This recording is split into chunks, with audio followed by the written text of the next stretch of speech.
today to take out time in such a short notice and to be with us on this occasion.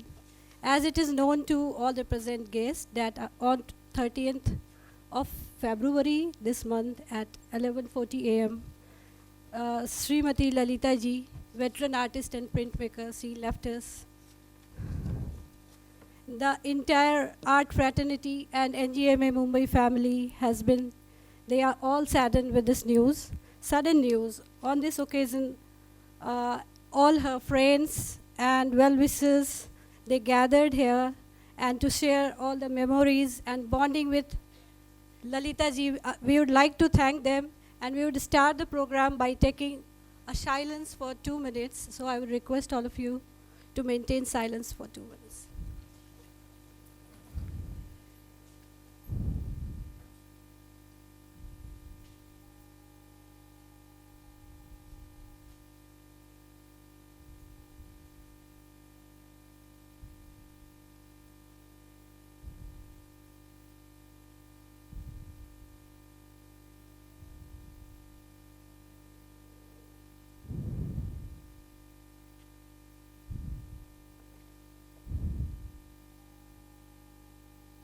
Thanks to all.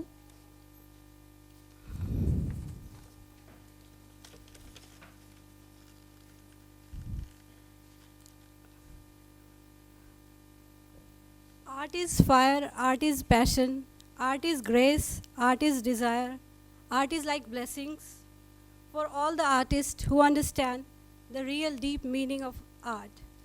It gives us gist, vigor, and direction to live our life to the fullest. Late Srimati Lalitha Lajmi ji was true example of this fact. Art was like a pillar of strength for her, which I realized after meeting her during the course of this retrospective exhibition. This exhibition gave me ample opportunity to meet her and understand also as an individual as well as an artist. She was one of the artists whose presence can be seen during all the exhibitions at NGMA Mumbai. And when I joined in 2016 until date, I used to see her in every opening. And it was like, it was a muse for me also, and I thought, what is there that she wants from this visiting and then coming again and again and meeting everyone while she was very weak. In the last exhibition of Rini Dhumals, which we found she could not walk. She was on wheelchair, but her stamina, her vigor, everything was the same. Her smile. So it was like something very inspiration for all of us. And so slowly and slowly I came to realize also that with each opening, there was a deep feeling inside her heart that she could someday put up a show of her own, all artworks, about her, whatever work is there. She wanted to have a show retrospective at NGMA Mumbai. So she was persistent about it. And by the continued effort from both our team, and I would like to thank our former chairperson, Sri Vilas Sinde ji, our former Director General, Adwaita Gannaik ji, my former director, Anita Rupavataram ji, and my current director also, Ms. Nazneen Bano ma'am. So all together we managed to put up this show.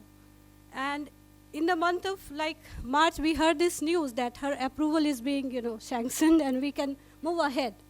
So we got this green signal. We started visiting her home and she was very much worried how she would put this show.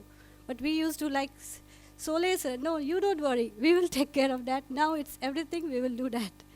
But she was she remembered everything. Where is her little bit of graphics, prints, brushes, and the small pieces of work. And for everything she used to call, wanted to know what's happening here. Her friends used to visit. And so she was very much keen about what's happening here.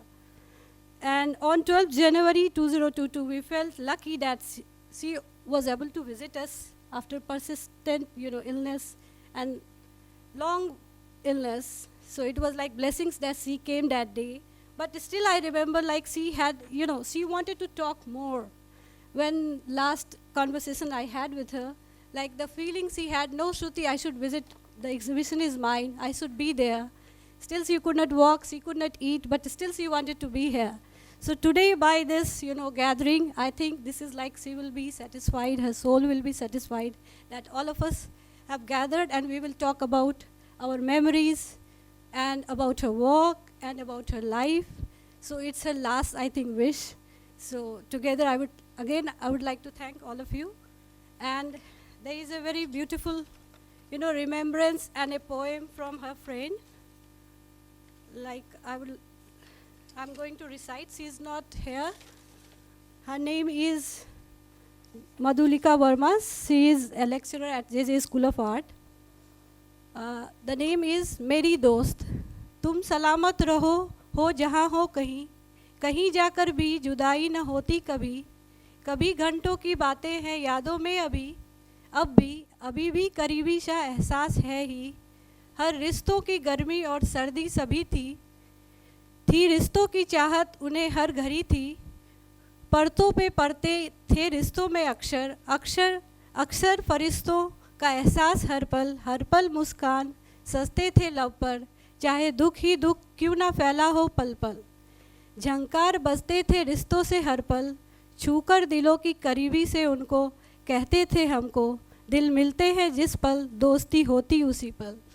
So I would like to thank all of you again, and I would hand over now the stage to Tarana ji, who has helped a lot in putting up this show, and she was like a support for us.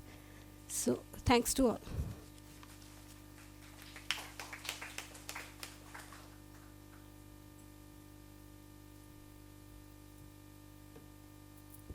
Thank you, Shruti ji. This is an evening where we are celebrating the life and the stories of a very, very special person. So let me take you through mine. The year was 1975. I was a nerdy teenager who desperately wanted to become a doctor.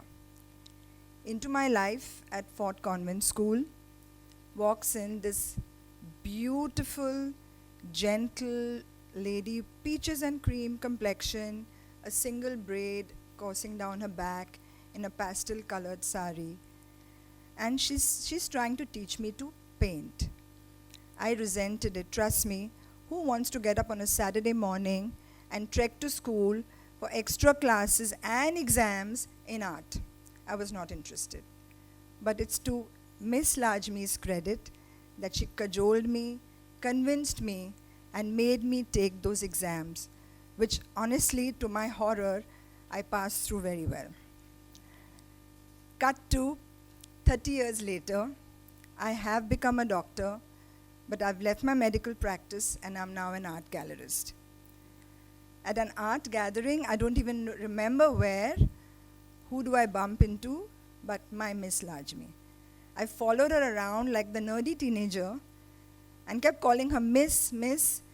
And this went on for 2 or 3 times that we met. She was very encouraging, very patient actually, till she probably realized in her innate wisdom that there was more to this relationship. Few meetings later, she asked me, she had a very shy, hesitant way of speaking. She would decline her head low and she would ask very hesitatingly, will you be my gallery? Will you take care of my works? And I have no words to express how honored it made us feel. Several shows later, solo, group, helping her with her printmaking workshops at JJ, watching her being adored by all the students, seeing her surrounded by people. She had a silent presence, but when she entered a room, everyone gravitated towards her. Then watching her through the anxiety, the pain, the loneliness of losing her beloved daughter, Kalpana ji, and then COVID. And I thought, in my deluded state of mind, that we were holding her hand. But if anybody was here on Jan 12th this year and witnessed the kind of opening reception she got at the NGMA, thanks to Anita ji, Nazneen Banu ji, Shruti ji, the entire team, everyone came together. It was like a room full of positive energies. And that's when I realized, I said, it's this lady who's been holding us. She's brought us together. She's kept us going through 2 years of anxiety. And we finally have this beautiful evening, it was as though she crafted every single scene. because it went exactly the way she wanted. Though she couldn't talk, she couldn't walk, she was wheelchair bound, that was her last social outing. So all I have to say is that behind this gentle demeanor, I think each and every person in this room will agree that the single most used adjective for Lalitha ji would be a gentle person, a good soul, a pure human being. But behind that, there was an iron will, there was tremendous fortitude, there was so much courage, there was a zest for life and a love which she shared with everyone she met. She was always calling people home to have a home-cooked meal with her. And I think, being one of the senior most printmakers of the country, she was fearless, because on her paper, she bared her soul again and again and again, encouraging us to pull off our masks and really dig deep. In so doing, she taught us a priceless lesson of grace under fire. So I know Lalitha ji will live on in our hearts and in our memories, but I am so grateful that our paths crossed one another. Thank you.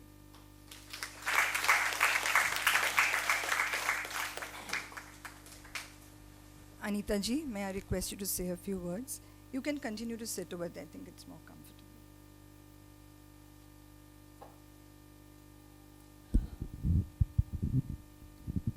I came here last month on Jan 12th, the day of the opening, never realizing that we'd perhaps gather just a month later under such circumstances.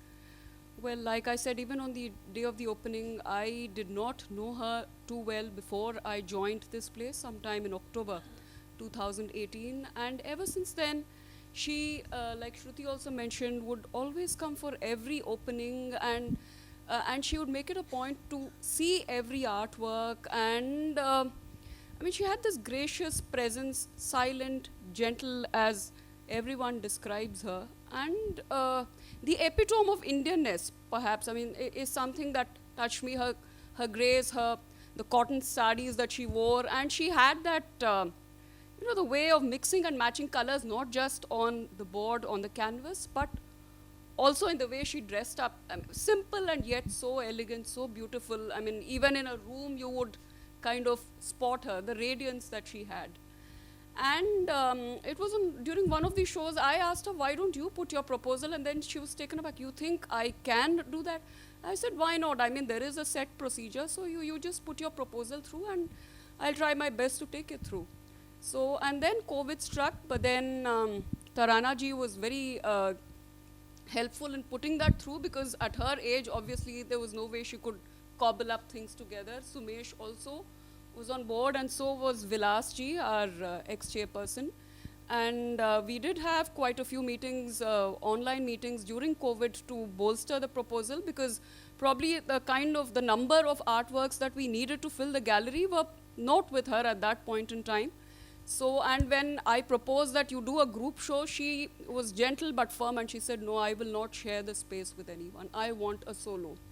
So I mean, she knew what she wanted. So she said, no, I will not bargain for that. So we said, okay, let's see how to get the work so that we can actually fill up the gallery. And kudos to all those who've actually lent their works, and for all those who've reached out to her collectors to actually have the entire repertoire, I guess, of her works out here. And I think soon after the opening, I even went to her house. And of course, music was something that bonded us together. I am an ardent, passionate lover of old film music, and the kind of lineage that she shares. So that was another added interest. And so I did go to her house, I mean, almost impromptu. And then she fed me very well, as everyone remarks, a wonderful home-cooked meal. And she had two faithful servants who would always potter around and ensure that people were taken care of. And she would paint even to that day, and then she took me to her garage, which also doubled up as her studio. She was still in the midst of painting something even at that time. So, and one could make out from the kind of pastels that she used that was her work. I mean, she had that trademark. So, and post that, I think we started working on the proposal, and then COVID struck. Finally, there was a lot of hemming and hawing, and finally, when the proposals were discussed, I'm happy that I could impress upon the DG that she is one artist who needs to get her due. And so we started having regular meetings. And in the meantime, I was also applying for a change of assignment, which came through.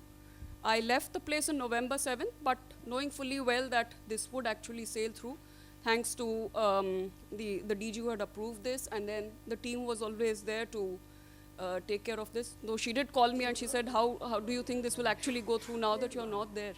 I said, institutions continue, individuals leave, so don't worry. We will take care of it and it will go through. Captain Dev also was in touch with us, and I'm happy that the dates somehow coincided and he was actually able to come, because she was again very particular that my son has to be there for the opening. So she wanted, and in fact I remember she wanted you to speak on the day of the opening, though you weren't very, very forthcoming. Yeah, but then she insisted, no, I want him to speak. And whatever regrets she had, whatever she had to say, she said in those few words. So she summed up her life very beautifully. And I'm really happy that I could be a part of this entire journey, and that God made me the agent in some way to kind of grant her whatever she wanted, whatever little desire that she had at the end of her life. Thank you so much.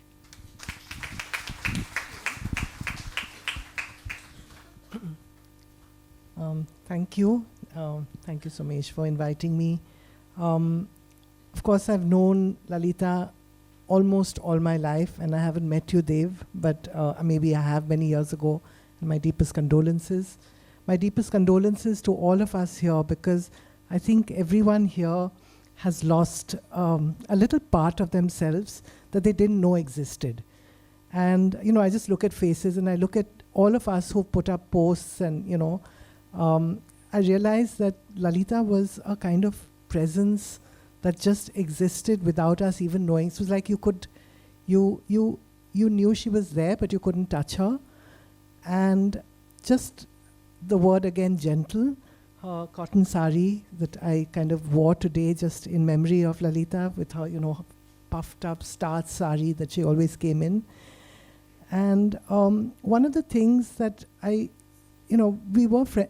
had a lovely friendship, but one of the things that in her sort of quiet, gentle self, she was also very, very open about her life. And somehow, I think all of us also carry a little secret, that she shared. And we are all these keepers of secrets today that we never told each other, but we all know. And walking around with Somesh, who has, I congratulate you, Tarana and Somesh and the NGMA team for such a wonderful exhibition, because really, when Somesh took me around the show, I realized that in some way we were keepers of the secrets, and it's so wonderfully, spoken about in the work, and the work is just really, it's really an example of this inner core of something that we didn't really know when we saw an exhibition, maybe, just one solo show. But this show really is an example of how Lalitha's inner core is at every point, sort of manifested. And I really congratulate you, Somesh, and whoever else has curated this, because it's really a testimony to a really, really powerful soul, actually. So thank you for that. And and I just want to really condole all of us here, because Bombay has lost a friend that we all shared together.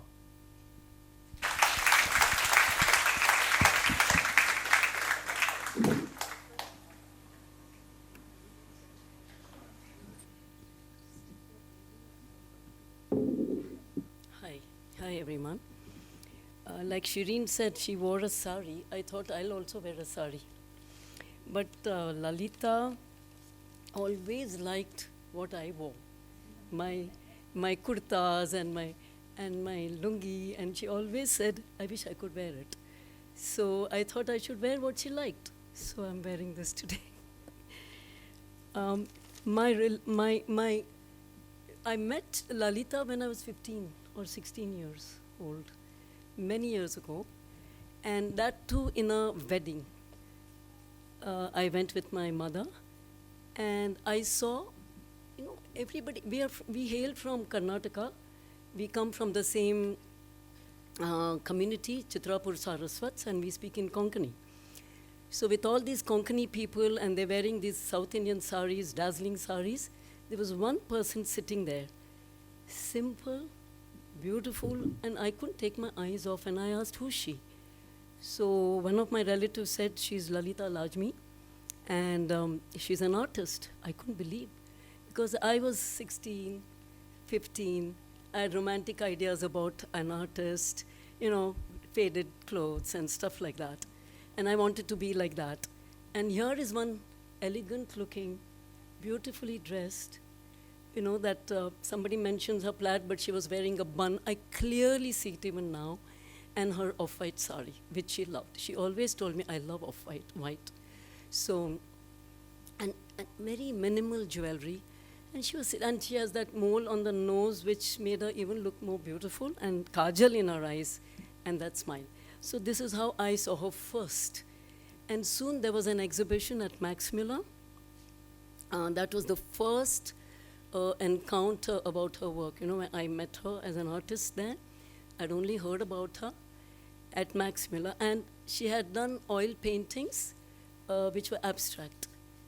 I didn't understand anything. I was really young, looking at art world, and she was surrounded by different kinds of people from films, from theater, and I was like in awe, I said, wow. I too had a background of multidisciplinary, but this was something else, like I would dream of. So these are the two things I wanted to share and about her. So coming from Chitrapur Saraswat community, we both spoke in Konkani with each other.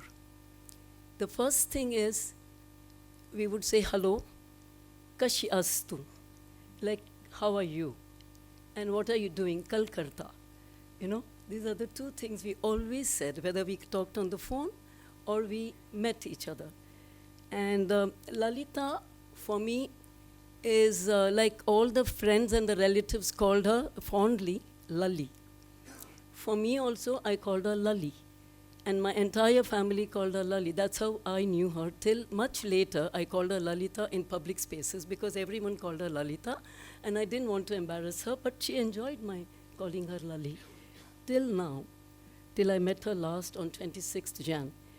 And one of the memories, I'm just going to tell you all memories. I'm not going to talk much about her art because Sumesh has already spoken a lot.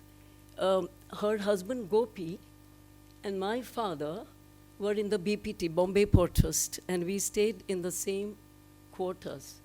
Initially in different buildings, but then there was a time when we were in Wilson House, the same building. She was on the top, and I was down on the first floor.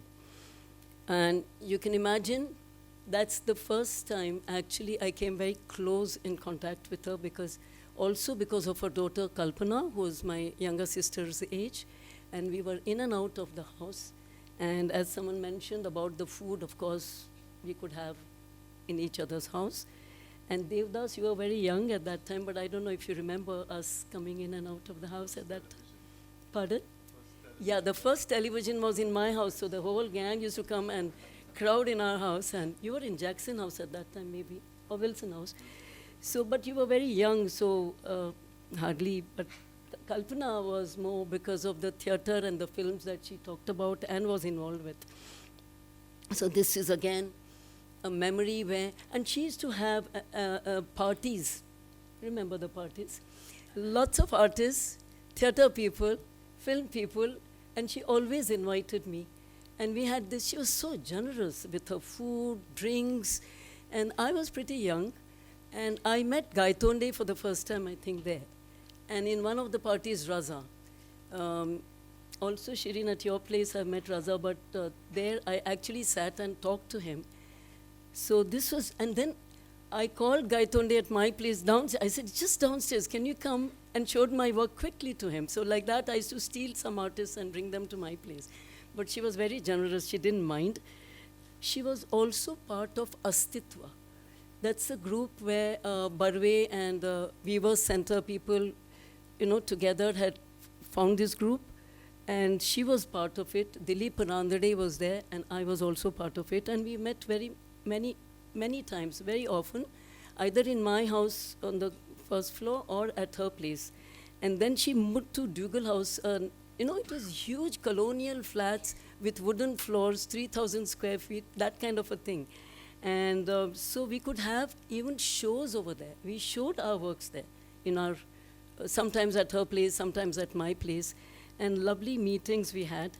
But in all these meetings, or in her own parties, as most of you all said, quiet, not aggressive, not pushing, just her presence was felt.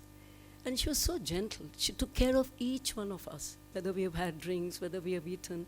So that's just how I remember. And that smile I'll never forget. Always, always. Whether she was sad, whether she was happy, she was concerned, that smile always continued. And I remember that. Then they shifted to Siemens Club. Remember? I say remember because he's right there, like we've done things together, met all the time. So it's like,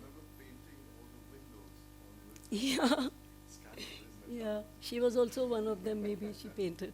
I had asked a lot of friends to come and paint the windows because we have huge balconies. And I think Lalitha also was invited to paint on one square. So that's how it was. So the relationship was very strange. It was personal as well as an artist. She used to say, I like your works, and then talk about it. I used to say, how are you doing that? I don't know, like she was so senior, so I was hesitating first. But as we got closer, I could talk about her works.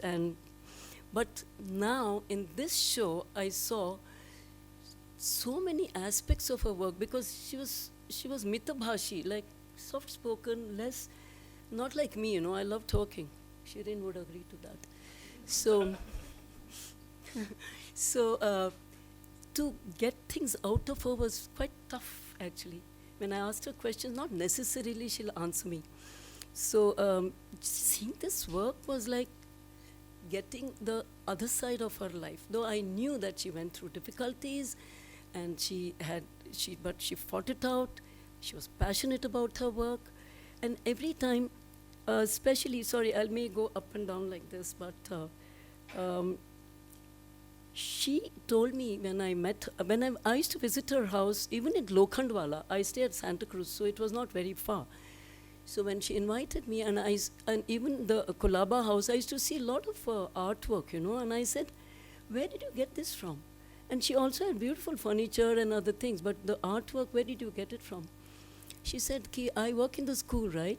I save money and I buy. And I was so moved by that, because how many people do that, that you save money and buy artwork.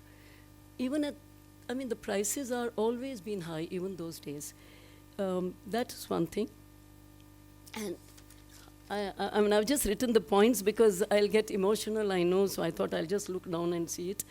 So one of the things is, I read recently a short essay, I should call it, in a book which was edited by Maithili Ram and Rinki Bhattacharya. It was about a relationship of the mother to her mother or the daughter.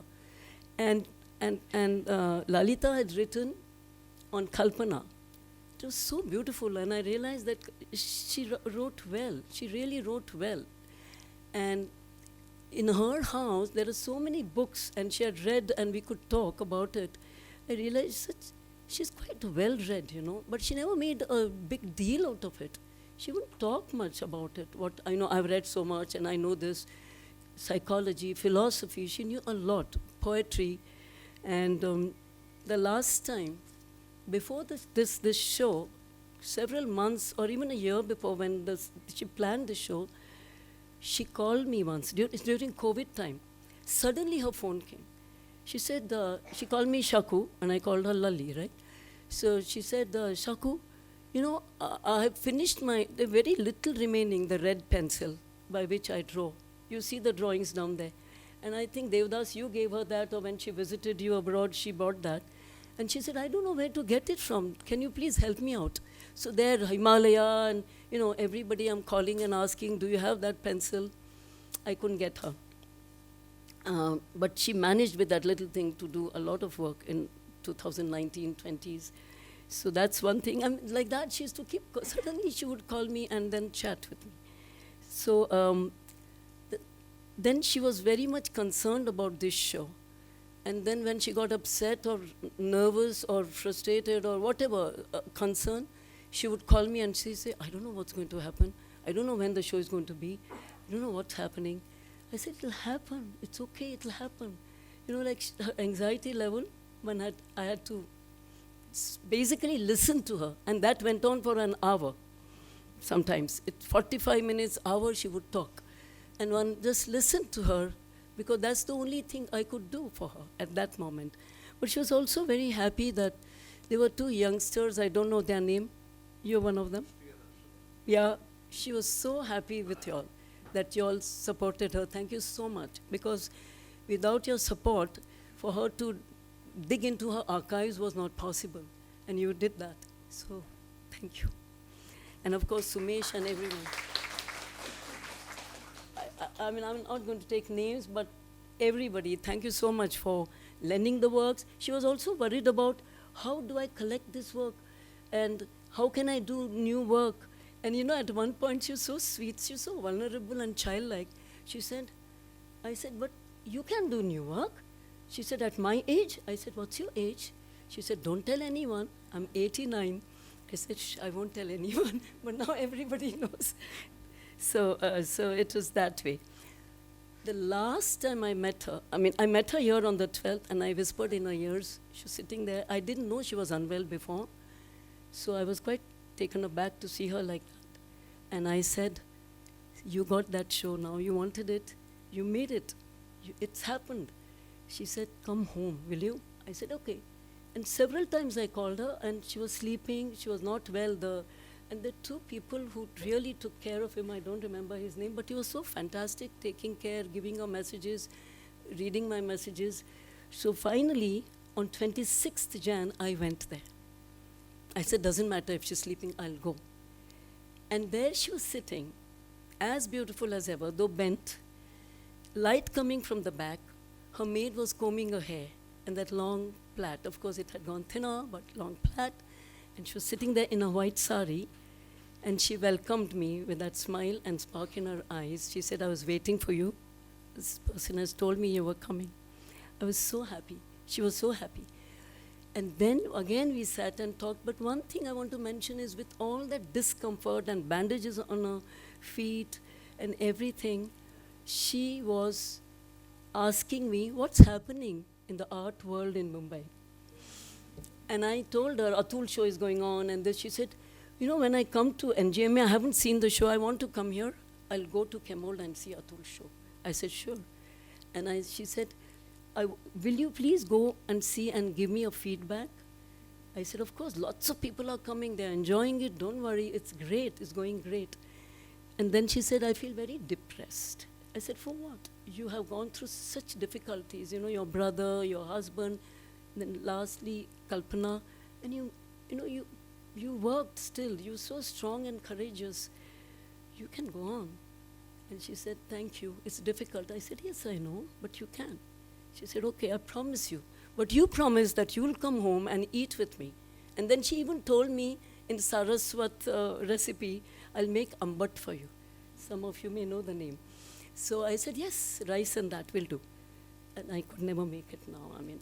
She's no more, but memories are there. Her love is there. Her passion is with me. Thank you so much.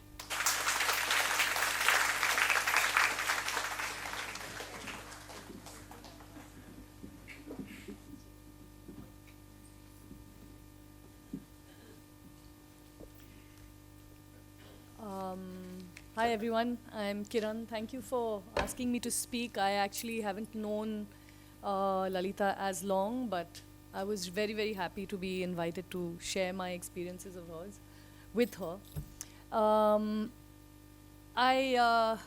When I first visited Lalitha Lajmi in her studio, she gifted me a painting.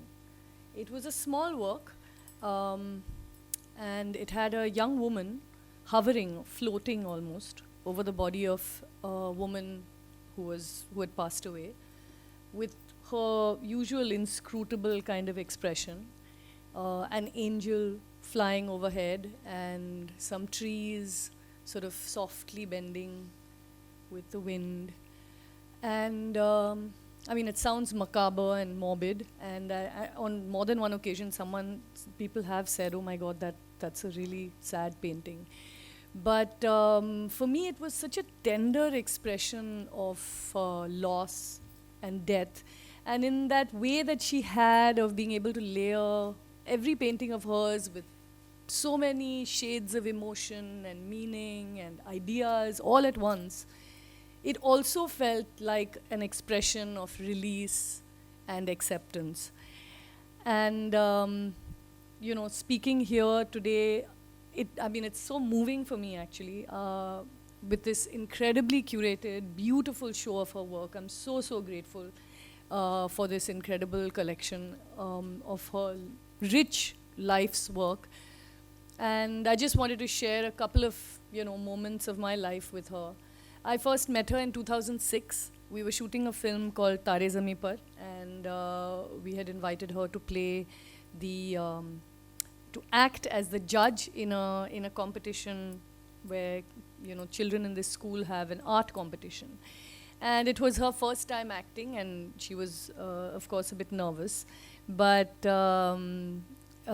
she then, when she came to set, she realized she didn't have to act at all, because she's for decades taught at a school. And here these children were all, there with their artwork laid out. And, she just jumped right in, walked all over, started interacting with genuine enthusiasm, looking at the kids' work and chatting with them. And before she knew it, multiple cameras were rolling, and you have that scene in Tare Zami Par, we have it forever, of beautiful Lali Pachi. So, that's when I got to know her. She became Lali Pachi for me. Pachi is aunt in Konkani. And we became friends. And she visited our home, and I visited hers. And she very generously took me to her garage, where she had her studio. And she had all her work. And we talked about her, childhood growing up with her, sort of genius brother, Guru Dutt, her family getting married, having her kids, and struggling to make her work, painting at night, stealing time away from the constant, sort of demands of family life. And I think that's what we see so much, and that's what her work, what we see so frequently in her work is her struggle, the struggles of so many of us actually, her observations. And I think she has so beautifully chronicled that inner life of women, who I've experienced it personally, and I think I've seen it, I've observed it, and seen how many women have had to put their families first, and the racing to get the kids to school, keeping the house running, and really letting their artistic lives and artistic work take a back seat or become a hobby. And it's hard, and it happens to so many of us. And the remarkable and admirable thing I think about Lali Pachi is that it never did become just a hobby. She just worked at it through whatever time she got, using whatever material she had, and self-taught, went at this with this drive and passion right up till she went away. I mean, I think it's just the most incredible, remarkable testament to her talent and her drive and her passion. And I think she speaks for so many of us who, who want to make work, who all, have our own daily struggles, and we see ourselves represented in her work.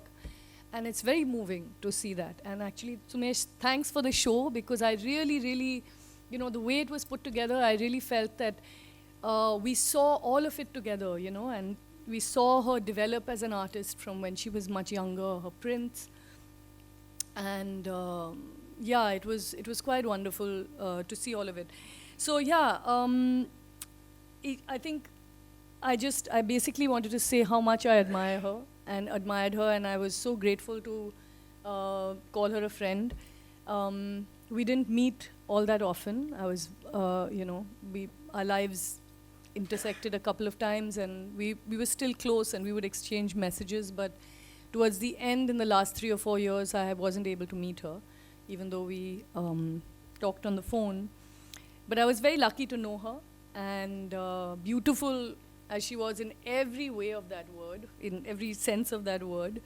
And I think she will endure through not just her work and our memories of her, but also in what she represents to all of us, all people, but certainly all women working in art.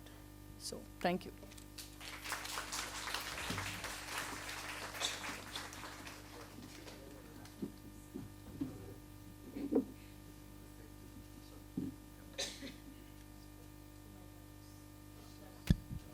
Okay.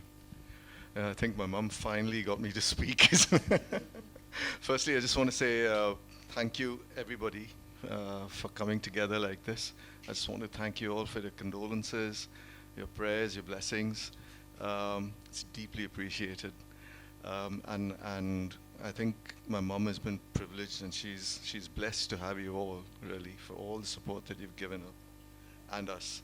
That's the first thing I'd like to say. This afternoon, thanks, Sumesh, for being there. I actually scattered my mum's ashes at the Gateway of India down there. This is where it all began for her, both professionally and for us as a family. Because way back in the 1950s, this is where she used to take a pram and watch my father get a pilot launch to go and join the ships, guiding them in and out of the port. And we used to live in Fosbury House, which is not far from here. And the family's entire life is centered around Colaba. And on my way here, actually, I drove past my school, Campion School, where she taught. I'm coming back after years and years and years. So, and on a day like this, funnily enough, it seems to have drawn some of my friends I haven't seen for decades, absolutely. Neighbors, yeah. I don't want to speak for too long, but this is a warning. But a couple of days ago, when she was kind of still coherent, she's left some instructions for me and a long list of things to do. And in those things, she says, I hope you're keeping in touch with Tarana. I hope you're keeping in touch with Sumesh. And I hope you've got a list of all the works. So she's left a long list of things for me to do. It's a to-do list, actually. But yeah, the thing is, actually, there's lots of things I was going to talk about, which probably coincide with what Shaku was talking about. It's very hard to encapsulate 60 years of what I might remember of her. But yes, the thing is, this whole area from the reason why she started to teach in the school was purely monetary in those days. You know, we didn't have money. My father had a very serious car accident. Shaku, if you remember, he was laid up in bed. And that's how she started teaching, I think, in Fort Convent first, and then she started teaching in Campion. I think she even taught at St. Anne's. And then I remember she even started teaching at a disabled school in near RC Church at one point, the Spastic Society. And I used to get the bus with her, you know. And yeah. Then, insofar as artists and art, yes, our house was like an open house. As a child, I remember Ara, Uncle Ara, coming and spending, I don't know, almost every evening, you know, he used to come. And there were these great parties, lots of drinking. That had to do with my father, frowned upon by my mother. Yeah. I remember Navjot and Altaf coming, yeah. Altaf getting drunk. My mother rebuking my father. Yeah, yes. I remember the Astitva group meetings. I remember Barve was a very quiet man. Yeah, I remember that. But yes, I mean, the thing is, yeah, I went away to sea, and I've been out of the, I mean, and our lives are different. But I know one thing, and so far as the retrospective is concerned, I think all she ever spoke to me about during the calls that I made to her from England and from Greece was the show. And you're right, she was terribly concerned that she didn't have enough work. But COVID, I think, was one of the things that was really inspirational, because I think during COVID, there was so much said and done about people going into depression because of being locked up, etc. And all she said to me was, I'm just working. And she'd keep sending me, send me photos. Jagat used to send me these photos. And I think it's just incredible, because I was in a profession where I could actually work, and I was working right through COVID, and she did the same. And for someone who can do that at the age of 88, it's just fantastic. And one of the things she said to me, she said, in Amchigel, and she turned and said, I hope you're not planning to retire. You're only 60 or 58 or whatever it was. So she was that kind of person. But again, I just have to say thank you to everybody who's here today, and enjoy the show, because I'm going to enjoy the show. I haven't seen it properly. One of the things I did say, and one of the things she did want to do, of course, is, she said that day on the 12th, I didn't get a chance to see everything. So I said, when you get better, we'll take you. And Tarana said, we're going to have something for her, but obviously she was deteriorating quite rapidly. But thank you again, and I'll pass to Sumit. Oh, you're going to go there. All right, thanks.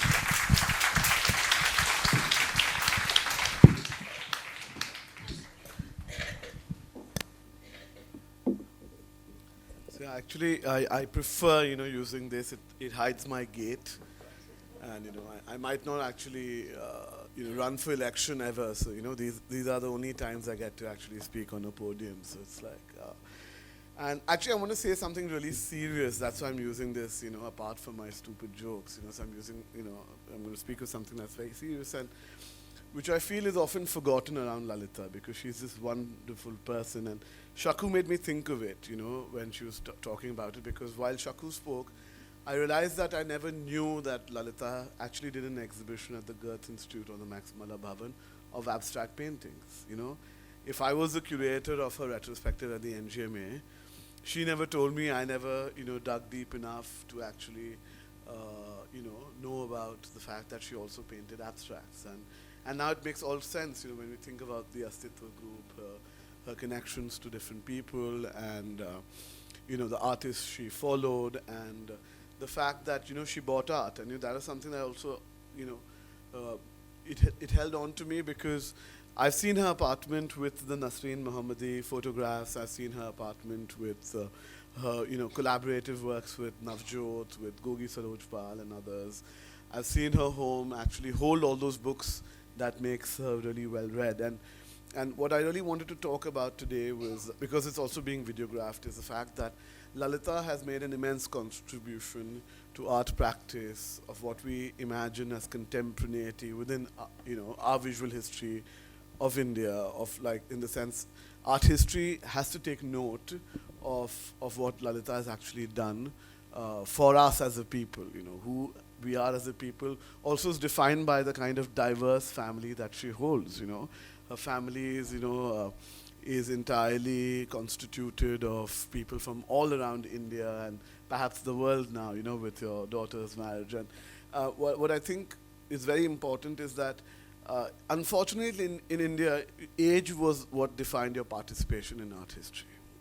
So global modernism ended by the 1960s, but if you're 80 and above in India, you're a modernist, whatever you painted, and that was something that made curating very difficult for young curators from India, or any old curators from India also internationally, because, we were the only country where we had modernists and contemporary artists actually living together. It's like, imagine having Picasso and, let's think of a popular name, Jeff Koons alive at the same moment, and then defining history. I'm taking popular names to give a reference. And when I look at the work of Lalitha, she never dwelled within the kind of modernist trap. She was painting in a contemporary moment in time. And this is something which is really, really amazing about women painters from India, and particularly Bombay.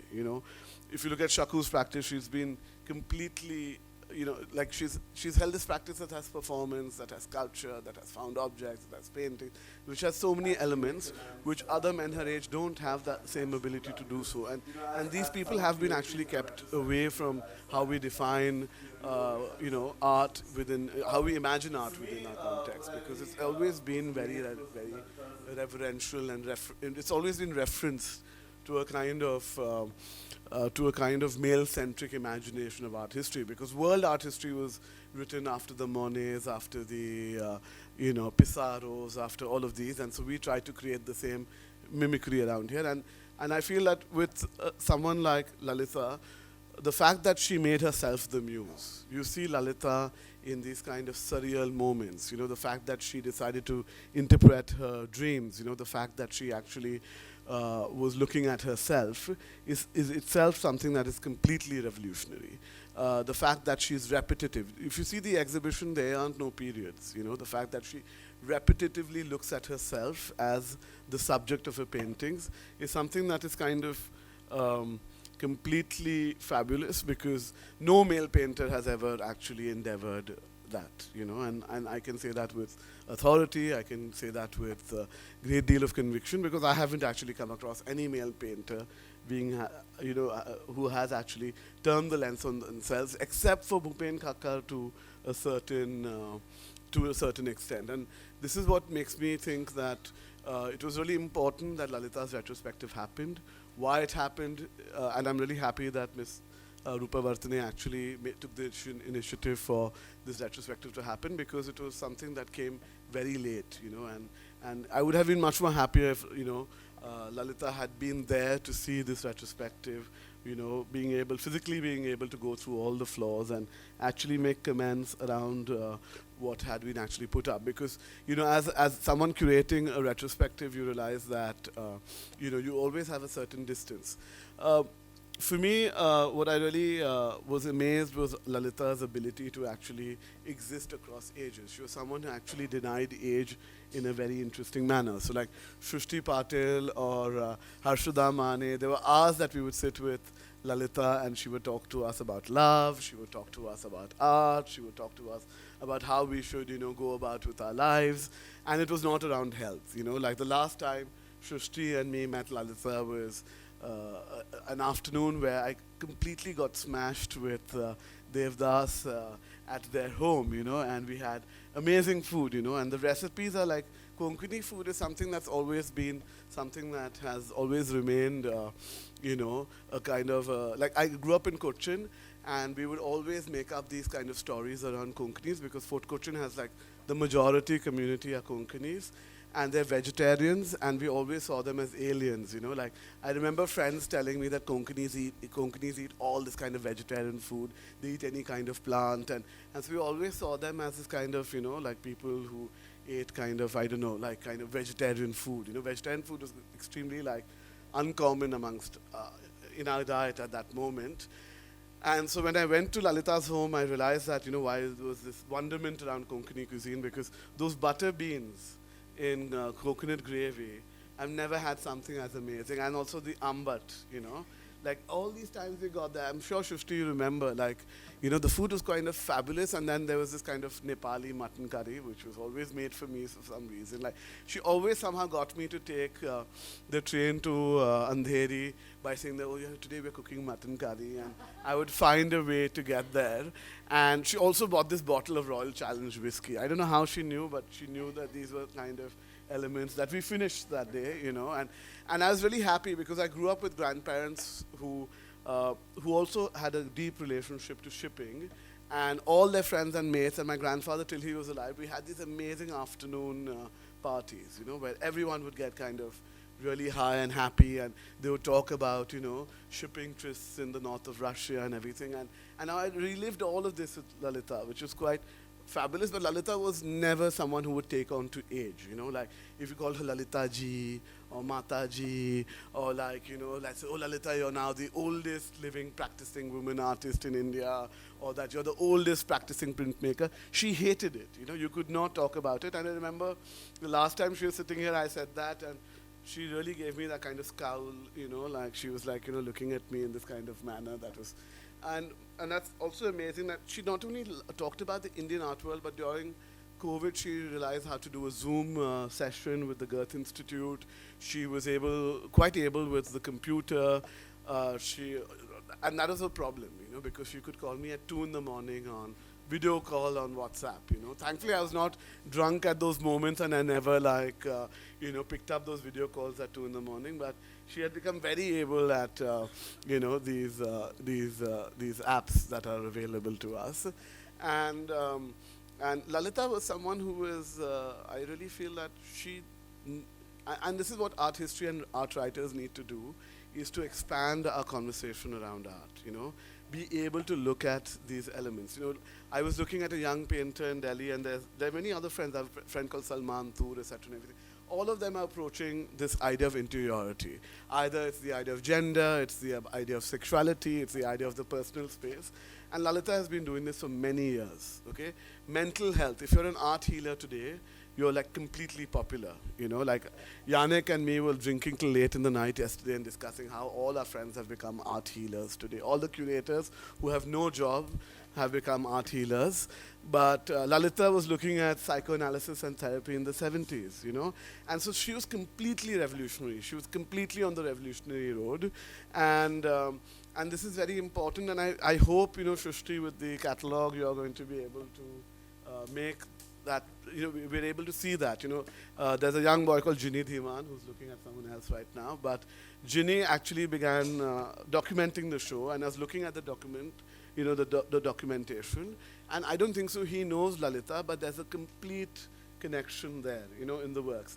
Bhushan Bombale, who I had dengue in the 3 or 4 days before the exhibition, and Bhushan was working with the works, and he built a kind of intimacy with this artist. He built an intimacy with Lalitha without knowing the fact that she was this.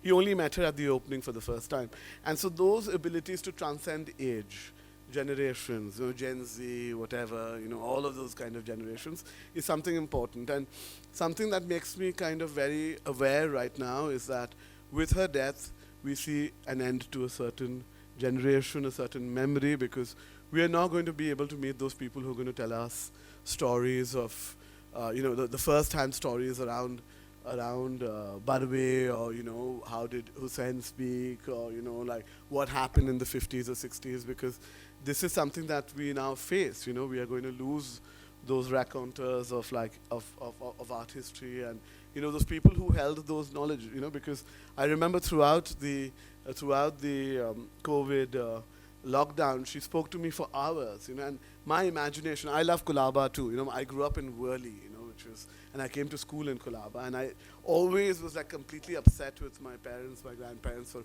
having us, geographically placed in Worli, like why couldn't we live in Colaba? So when I finally came of age, I decided to live in Colaba, and I completely understand her fascination. My aunt and everyone studied underneath her. She began to paint because of Lalitha, and I think my aunt got her style from Lalitha also, like I decided to dress up well because Shireen told me she's coming in this crisp white sari, and then I came, I never dress up, and I thought that, I should, but then I felt I looked like a politician, so I decided to hide myself behind the podium, so so I felt that, that Lalitha's, imagination around Colaba, looking at, the fact about her works that come from a very personal space, like I love these histories because till recently I had run a space which was also within a kind of old colonial building. It was actually a living space, and the fact that Shaku and Lalitha did exhibitions in their post-trust homes is somehow the exhibition history of contemporary India also, and so I really am happy that Dave, you spoke about it. You gave me the opportunity to also participate in a very intimate act where I could come with you to the Gateway of India to disperse the ashes, and I'm very happy that we all have actually come together to celebrate Lalitha. I don't call it a condolence meet because Lalitha would have never liked that. It's really amazing. Like Shaku also noticed with all her. If I had a thrombosis in my ankle, I would have let everyone know, and I would have been lying down in bed and creating complete drama, trying to speak to all my friends around the world about my impending, end. But Lalitha never made us feel that way. She never made us feel that she had any kind of ailment or she was, facing that future, and that's something that's amazing about her, how she conquered age and conquered age even like conceptually, yeah. Thanks a lot. Yeah.